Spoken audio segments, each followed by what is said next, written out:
प्रणाम बाबा।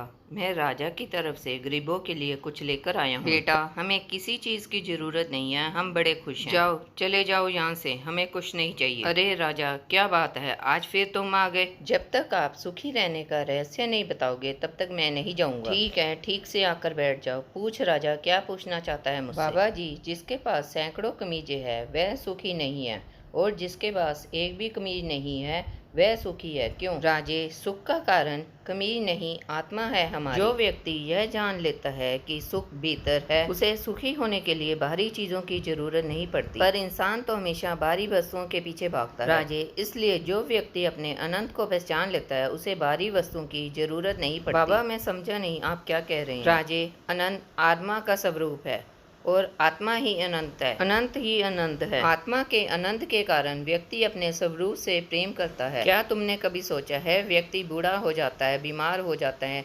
इंद्रियां साथ छोड़ देती हैं, मौत दरवाजा खटकाती है, फिर भी आदमी जीना चाहता है। क्यों राजे? क्योंकि हर व्यक्ति हर क्षण अपने आप से प्रेम करता है। यदि दुख समय का स्वरूप होता तो क्या व्यक्ति अपने आप से प्रेम करता? सुख ही समय का स्वरूप है। बाबा, सुख अगर भीतर है तो इंसान संसार की तरफ क्यों भागता है? क्योंकि मनुष्य प्रेम करता है, चाहे वो धन हो, वैभव हो, पति पत्नी या पुत्र हो। यह सब उपकरण है, व्यक्ति इनकी अभिलाषा सुख के लिए करता है। मनुष्य अपनी प्रिय वस्तु और सगे संबंधी को भी छोड़ देता है अगर वह दुख का कारण बन जाए। इसलिए मनुष्य सबसे ज्यादा खुद से प्रेम करता है। कोई भी व्यक्ति संसार को पाने या छोड़ने की राह पर क्यों न चल रहा हो, वह खुद के लिए ही है। खुद के लिए प्रेम जा तो सारा संसार, जा तो कुछ भी नहीं। आत्मा के लिए सुख स्वरूप का प्रमाण है। तो क्या मनुष्य कभी अपने आप से प्रेम करता है? हम अपने अनंत स्वरूप को नहीं जानते, इसलिए हम इस आशा से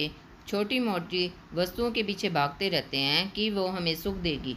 जो समय राजा है वह खुद को भिखारी समझ दूसरों से उम्मीद करता है, यही हम में अज्ञान है। इसलिए राजे, संबंधों का और वस्तुओं का सुख हमेशा नहीं रहता, पर आत्मा का आनंद असीम होता है। बाबा, वह कैसे स्थायी है? राजे, जैसे हम किसी प्रिय वस्तु या प्रिय व्यक्ति को देखते हैं तो हमें बहुत आनंद मिलता है। इस आनंद को हम शास्त्र प्रिय कहते हैं, और जब हम उस आनंद को पा लेते हैं या उस व्यक्ति को मिल लेते हैं, जब वो आनंद कई गुना बढ़ जाता है तो उसे हम मौत कहते हैं। जब उस वस्तु का हम प्रयोग करते हैं तो उसको हम प्रमोद कहते हैं। पर जब हम उस व्यक्ति या वस्तु से अलग हो जाते हैं तो हमारा आनंद भी खत्म हो जाता है। इसलिए राजे, व्यक्ति और वस्तुओं का आनंद स्थायी नहीं होता, इसलिए आत्मा का आनंद स्थिर और स्थायी होता है। बाबा, अगर मैं ही आत्मा हूँ तो आत्मा का आनंद स्थान, समय, जन्म, शरीर, मन और बुद्धि बाहर की किसी भी चीज से स्वतंत्र होता है, तो मैं आनंद असीमित पूर्ण आनंद का